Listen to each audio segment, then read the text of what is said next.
Korang tap-tap screen dan share-share dulu.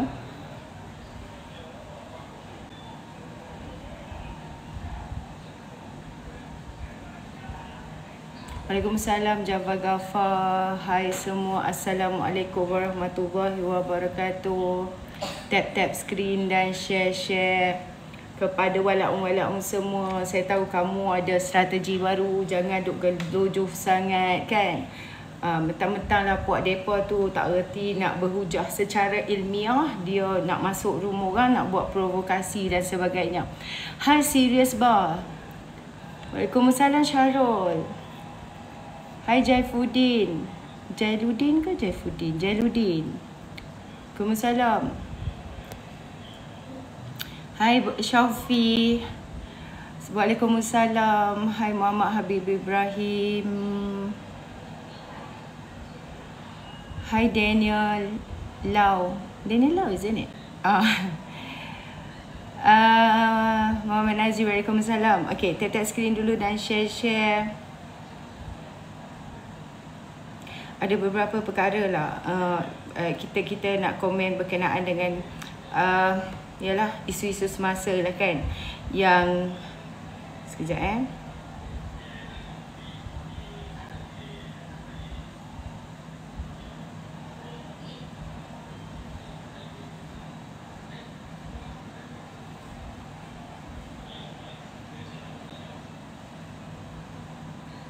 Esok kita akan menyambut lusa kita akan menyambut 16 September. Yang itu kita, hai Kak Ji. Hai Azli Bentul, Waalaikumsalam. Kita komen kemudian.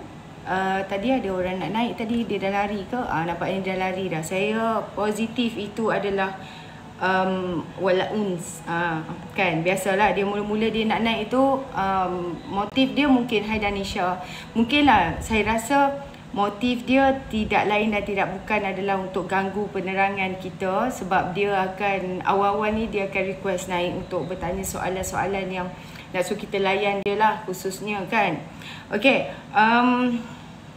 pertama sekali, satu berita yang saya rasa saya tak boleh nak terima lah. Saya tak tahulah bagaimana dengan orang lain, tapi saya tak boleh nak terima berkenaan dengan Negeri PM bentuk kerjasama bersama Dr. M. Dia bentuk satu kerjasama State Government 4. State Government of 4. Maknanya dia membentuk 4 buah negeri di bawah Perikatan Nasional. Dia membentuk sekejap macam mana?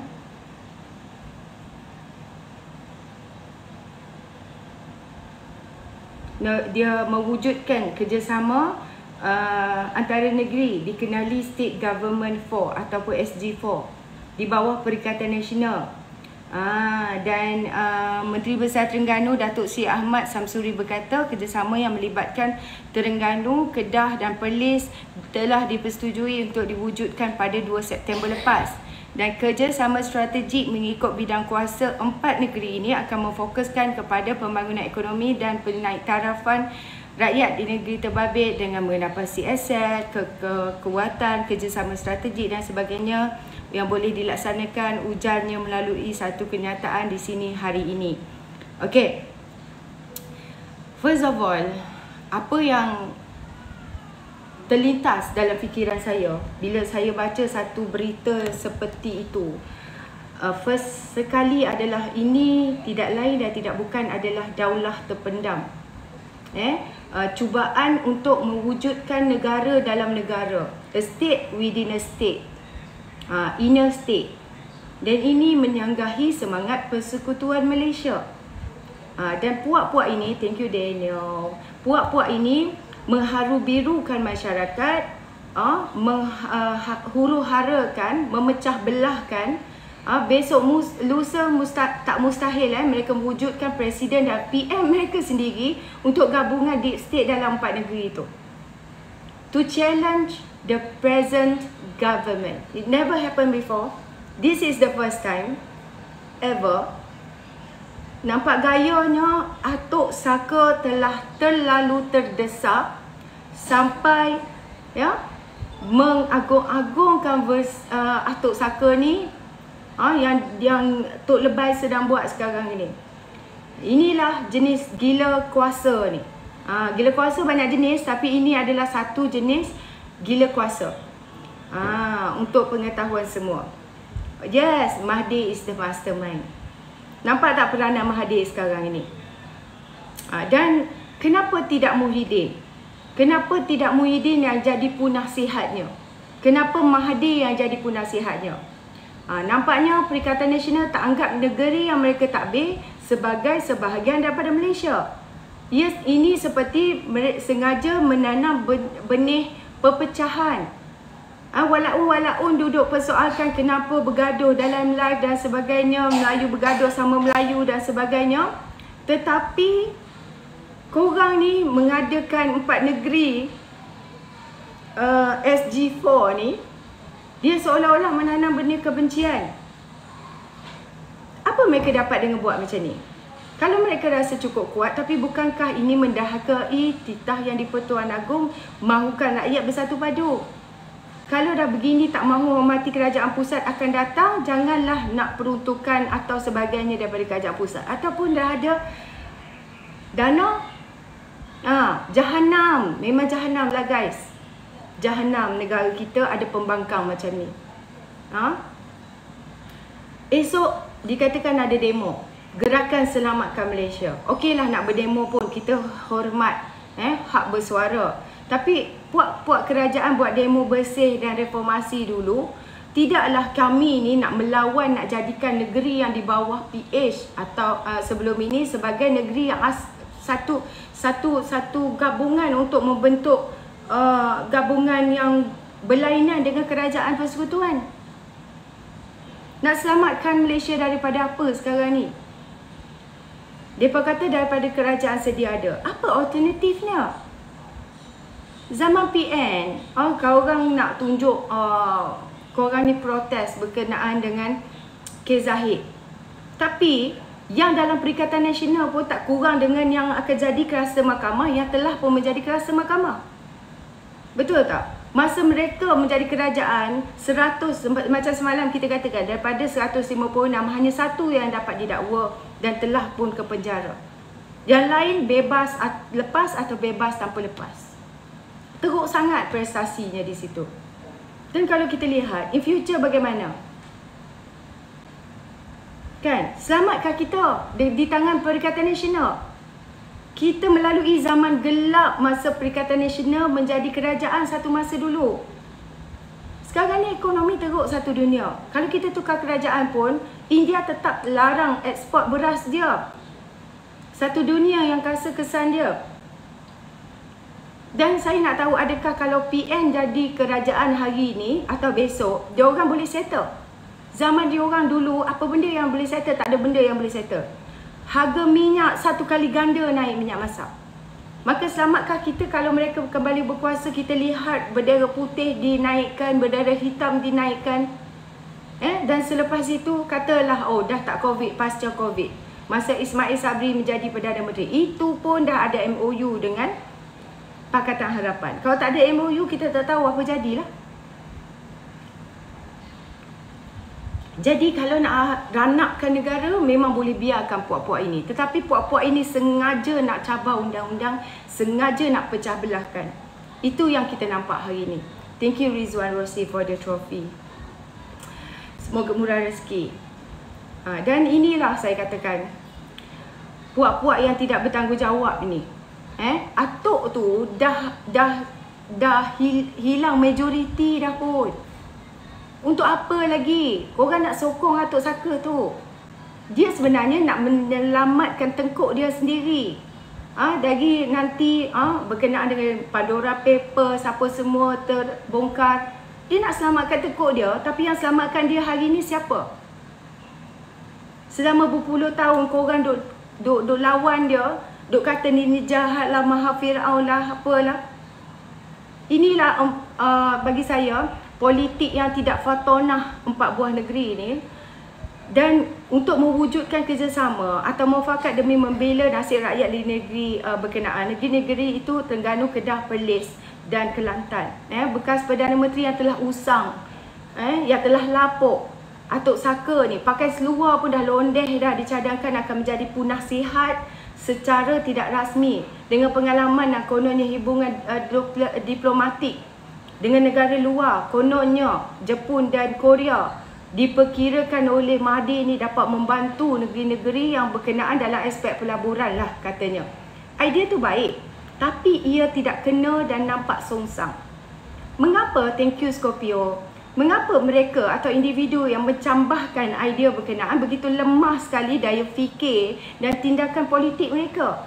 Kalau benar pun demi muafakat dan kerjasama itu untuk menjamin kemajuan negeri, kenapa tidak mengemaskan jalinan kerjasama dengan persekutuan melalui menerusi semangat federalism?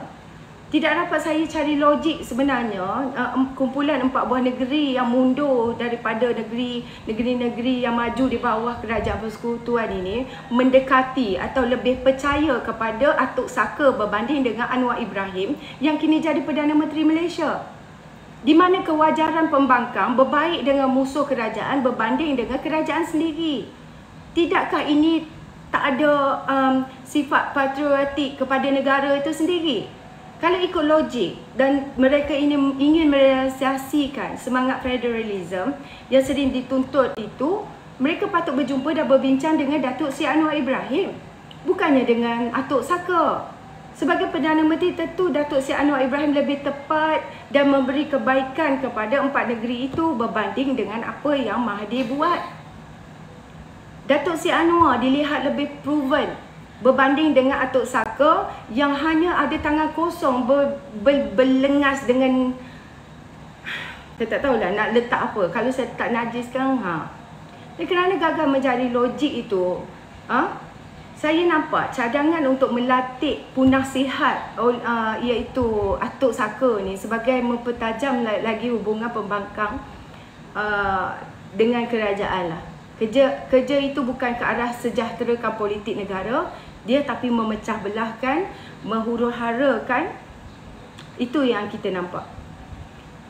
Dengan melantik Atuk Saka itu dapat mengundang negeri luar, kononnya negara luar melabur di negeri-negeri berkenaan. Adakah 2 negara saja Atuk Saka ni ada hubungan diplomatik?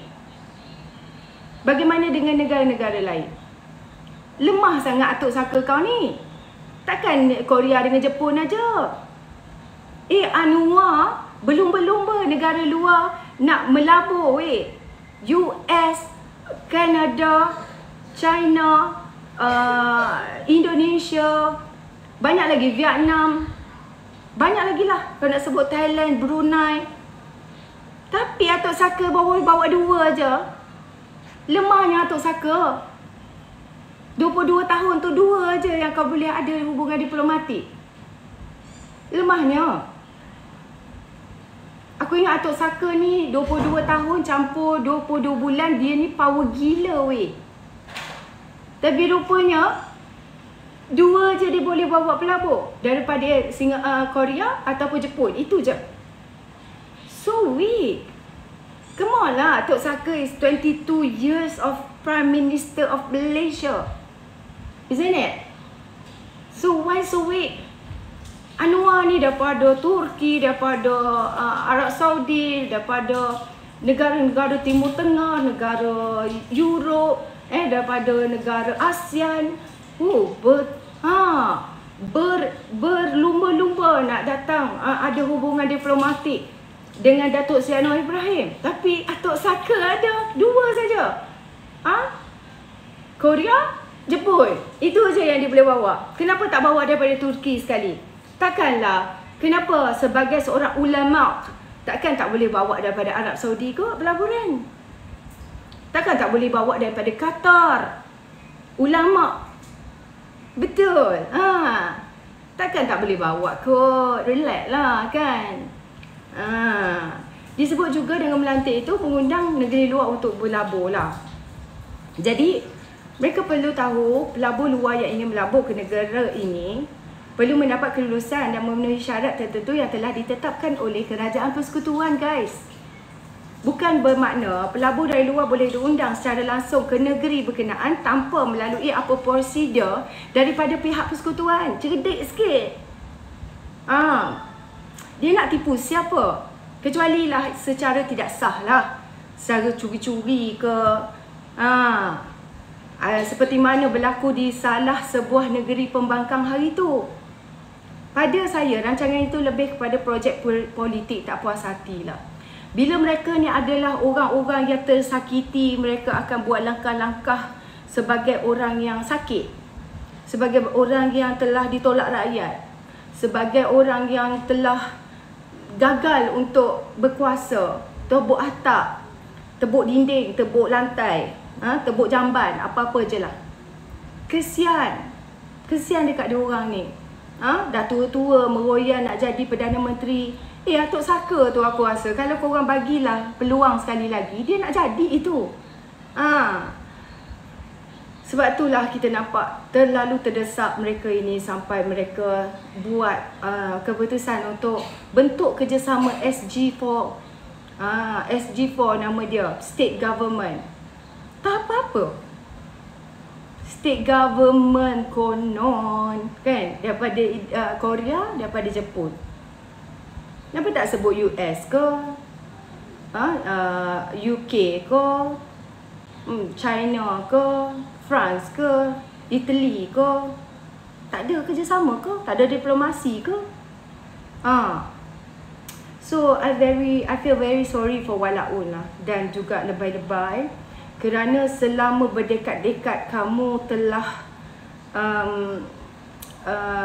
percaya bahawa Mahathir itu adalah musuh politik, patut dibenci, patut diturunkan tahtanya sebagai Perdana Menteri dan sebagainya. Last kau jadi barua pada Atuk Saka kan. Berkenaan dengan himpunan haram, jangan ada himpunan haram. Cadangan segolongan anak muda yang bertindak menjadi baruah politik tertentu untuk mengadakan himpunan kononnya untuk selamatkan Malaysia. Lusa, esok hari Jumaat 16 kan? Hari ni 15 Hari ni 15 bulan kan? 15, 16. Esok lah. Esok. Perlu ditangani dan direnungi balik baik dan buruk dia. Pihak polis telah mengeluarkan kenyataan himpunan itu tak mendapat kebenaran, bermakna ianya haram.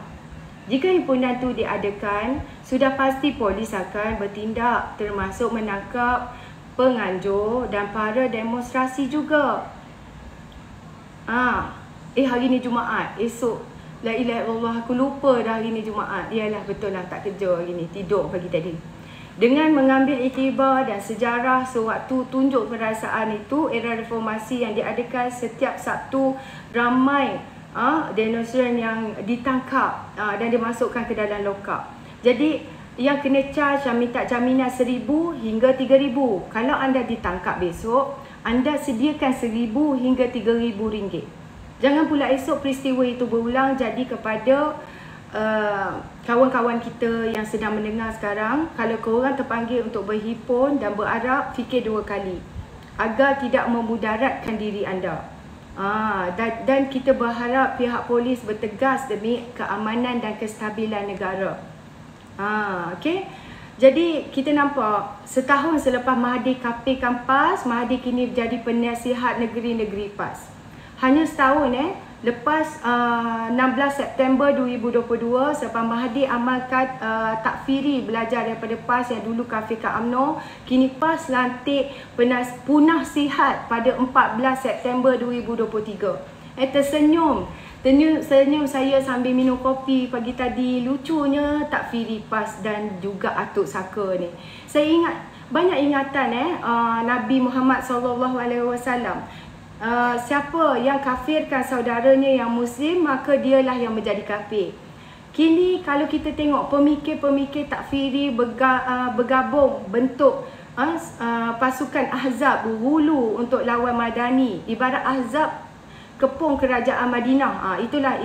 Itu jika pinjam cara mereka lah. Jadi dalil terkini mereka, Abu Sufyan yang jahat akhirnya masuk Islam. Di mata saya ini adalah pakatan Khawarij menentang Saidina Ali. Jadi dalil yang sentiasa sebelahi mereka dan lawan politik sentiasa bersalahan dengan dalil mereka lah. So bila perdebatan politik berkisah kafir, munafik, lawan Islam, musuh Al-Quran, mereka perlu guna juga dalil yang untuk halalkan apa mereka haramkan sebelum ini.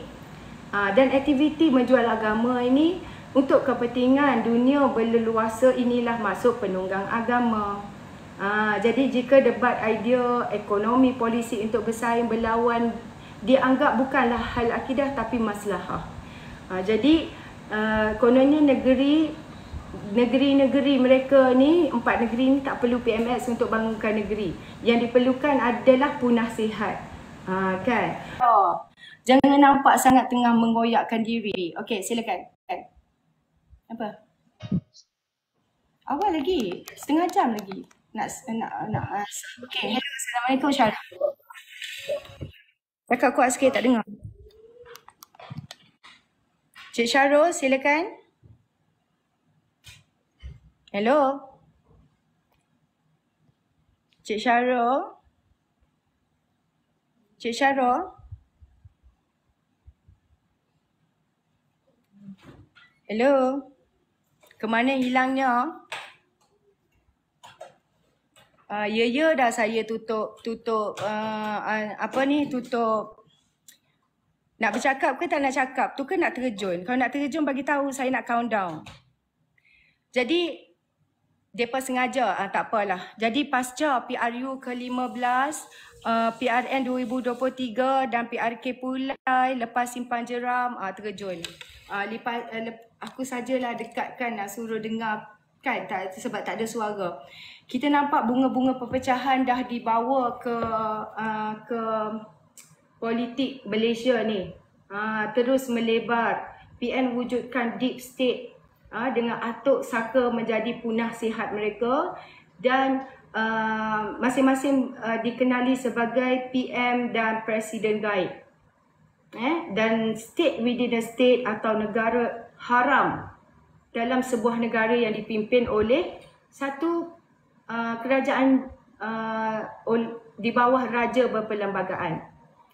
Mereka yang mempertahankan perlembagaan negara berkenaan dengan institusi raja-raja, berkenaan dengan kedudukan Melayu sebagai keistimewaan bangsa Melayu, sebagai agama Islam.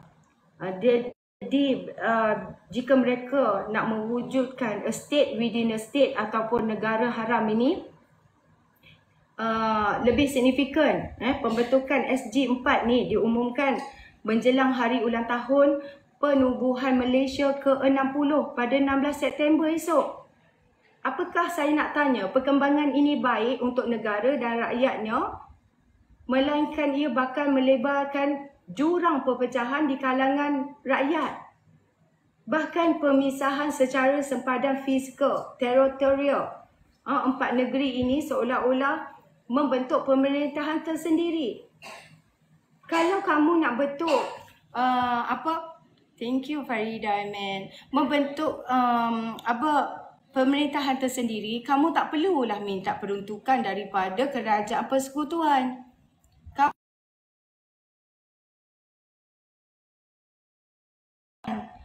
Kamu kan boleh meminta sendiri dengan membentuk kerjasama SG4 ni dengan punah sihat itu. Mintalah dengan punah sihat. Bagaimana? Malangnya bagi kamu ni, penduduk-penduduk negeri 4 negeri tersebut, mereka telah ya ke? Ada orang masukkan komen dah. Saya baru nak masukkan komen. Jadi adakah orang-orang yang telah mengundi kamu happy? Saya nak tanya orang-orang yang telah mengundi PAS dan PN di 4 negeri tersebut, thank you PMXI, gembira dengan keputusan ini. Yang kalah hilang deposit seperti Atuk Saka ni telah diangkat oleh mereka sebagai pemimpin. Kita nampak adakah Muhyiddin telah tidak jadi relevan lagi sehingga kan kamu nak melantik Atuk Saka ni. Itu yang saya katakan di sini. Kesian dekat kamu lah. Kesian betul. Jadi penjawat awam di 4 negeri tu mungkin lepas ni apa-apa Mungkin boleh refer dengan bos baru lah kot. Kan? Sebab dia telah mengambil perkataan berkecuali atau bagaimana. Okey, silakan Abang Adam Yusof. Tak apa. Cakap aku parking je. Nak parking? Okey. Dan saya nampaklah ini adalah satu yang tidak sihat lah untuk negara kita kan. Sebab bayangkan perpecahan yang dibawa oleh mereka ni, mereka sengaja, mereka dah kalah tapi mereka masih lagi tidak mengakui kekalahan tersebut. Mereka masih lagi cuba untuk menyelamatkan diri sendiri. Kita tahu Mahathir ni sebenarnya dia tengah takut. Kalau dia ni orang yang berani, saya rasa dia tak ada masalah. Dia dah sama Datuk Seri Anwar Ibrahim. Tapi sekarang ni langkah yang dia buat, langkah demi langkah saya nampak. Dan saya cuma nak mengatakan malang sungguh rakyat negeri Kelantan, Terengganu, Kedah dan juga Perlis. Pemimpin politik seperti Mahathir yang hilang pertaruhan bertanding di PRU 15 diangkat oleh Perikatan Nasional sebagai punah sihat mereka. Dan pembangkang sekarang ni saya nampak begitu terdesak untuk untuk berhadapan dengan tuduhan rasuah dan salah guna kuasa. Maka Mahathir juga sanggup menjadi punah sihat demi menyelamatkan diri kerana PS-nya. Saya tak sangkalah wahai pengundi penipu, iaitu pengundi Perikatan Nasional, penipu nasional ni. Wahai pengundi-pengundi penipu nasional sekalian, yang sekat peruntukan Kelantan selama 22 tahun ialah Atuk Saka. Bukannya DAP, bukannya Anwar, bukannya Zahid. Yang menjadi punca kematian 14 orang PAS dalam tragedi Memali adalah Atuk Saka. Bukannya DAP, bukannya Anwar, bukannya Zahid. Yang menukar royalti Terengganu kepada Wang Ehsan adalah Atuk Saka. Bukannya DAP, bukannya Anwar, bukannya Zahid. Yang sekat semua peruntukan dan bantuan ke sekolah agama ialah Atuk Saka. Bukannya DAP, bukannya Anwar, bukannya Zahid. Dan hari ini kita dapat lihat PAS dan Perikatan Penipu Nasional bersekongkol dengan Atuk Saka yang menzalimi tiga-tiga negeri itu. Ish. Saya kesian betul-betul lah dekat kamu yang mengundi penipu nasional. Jadi Anwar Musa pada satu ketika dahulu pernah berkata Anwar Ibrahim diperlukan dalam pertahankan Islam. Melayu, selamatkan Malaysia. Ini kata-kata daripada seorang yang bernama Anwar Musa. Yang dulu dia telah dalam utusan tak silap saya. Nanti saya akan tunjukkan artikelnya. Dia kata negara lebih memerlukan beliau. Islam, Melayu, Raja-Raja Melayu dan bahasa Melayu banyak dikompromikan. Ini kerana pimpinan kerajaan datang dari parti yang terlalu lemah dan terlalu bergantung kepada orang lain. Idealisme perjuangan Anwar tetap segar. Sama seperti tahun 80-an, 90-an malah pendiriannya cukup kejap dalam isu Islam, Melayu, Raja-Raja dan Ummah. Dan ini terhalang kerana Atuk Saka. Kita mendoakan kali ini beliau lebih arif dan tidak dibiarkan pisah berbuah dua kali. Beliau berkata demikian kerana merasakan kedudukan Melayu dan Islam yang diancam selepas PRU ke-14 pada 13 Ogos 2018. Mana buktinya? Saya bagi bukti. Tak ada masalah walaun sekalian. Kita tak sembang kalau benda tak betul walaun sekalian. Ini dia. Anwar Musa, Anwar Ibrahim diperlukan untuk selamatkan Malaysia. Nampak? Nampak tak? Anwar Ibrahim diperlukan untuk selamatkan Malaysia. So, yalah. Jadi jangan lupa kata-kata itu ya. Dah meluat keluarlah daripada room ni. Tak ada siapa yang suruh kau stay. Tapi kau stay juga sebab kau kau batak perhatian orang kata. Okey.